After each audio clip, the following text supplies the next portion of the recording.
baho ni. Baho atay, kay nagligo. Tag na nato.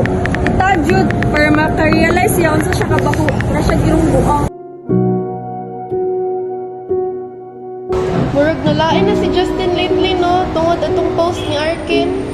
Oo, dili naman po ba ni siya mag-participate niya. Less cheerful na po. Mabangko siya sukat atong post ni Arkin.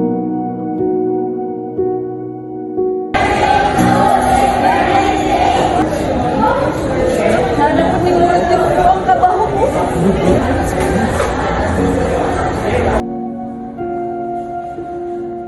Okay ra ka, Justin. Kung gusto kag ka-istorya mo, yuban na lang mo sa guidance. Ikaw, way, dili naman dyan ni dapat masagdan. Mas nindot o makastorya ka kang ma'am or sa counselor. Excuse me, ma'am. Good afternoon.